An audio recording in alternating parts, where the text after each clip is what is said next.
বাবা এই কি করছো এখানে? এই দেখো দোফলা আম ছিললাম। এটা দোফলা গাছ নাকি? এই দেখো পাইকে গেছে, প্রায় পেকে গেছে। এই দেখো, দেখেছো? বাহ, কি লাগছে। এই গাছটায় 3-4টে আম গাছের জাত বাঁধা রয়েছে, জানি না কিরকম হবে। তাই হয় নাকি 3-4টে? হ্যাঁ, যখন হবে তখন দেখাবো, যখন হবে তখন দেখাবো। ব্যাং হবে। এই দেখো, দেখেছো? এই এই একটাই থাকবে যে গাছ, সেই গাছই হবে। 100 রকমের বাঁধবে। ইয়ে ঠিক আছে, 4 রকম যখন হবে তখন দেখাবো। আর এই দিকে দেখো আম রূপলি। রূপলি না রূপালি। রূপালি। আমার প্রতি বছর কম বেশি আম হয় যে গাছে, সে আম রূপালি গাছ। এই যে মনে আছে বাবা, এইখানে বসে বসে আমি ছিঁড়তাম আম। এবারও ছিড়বো টুকটুক করে।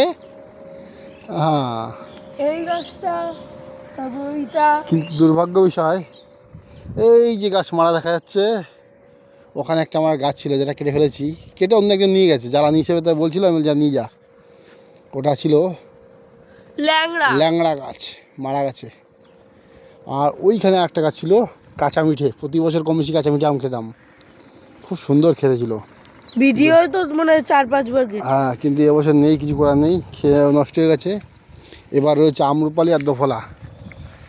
আমরুপালি কত সুন্দর আম হয়েছে দেখেছেন বন্ধুরা, ফাঁকা মাঠের মধ্যে নির্জনে দাঁড়িয়ে আছে গাছ, জঙ্গল।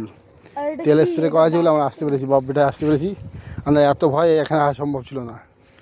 হ্যাঁ, জঙ্গল জঙ্গল দেখেছেন কী হয় জঙ্গল, খুব রিক্সিভাবে আসতে হয়, চলাফেরা করতে হয়।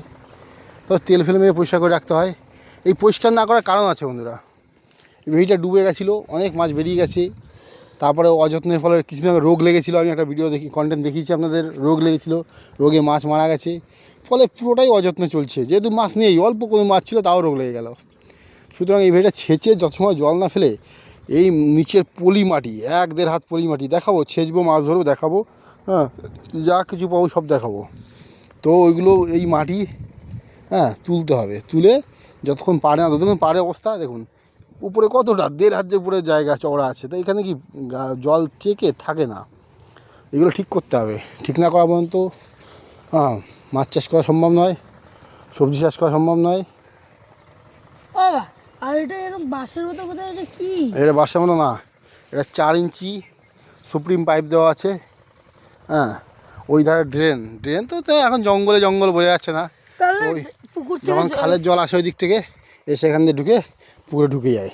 বাবা, হ্যাঁ, তাহলে এই যে ড্রেনের পাইপ দিয়ে ড্রেনে জল চলে যাচ্ছে না কেন? ড্রেন যাবে কি, জল শুকিয়ে গেছে তো, মাথা শুকিয়ে গেছে, উঠে গেছে।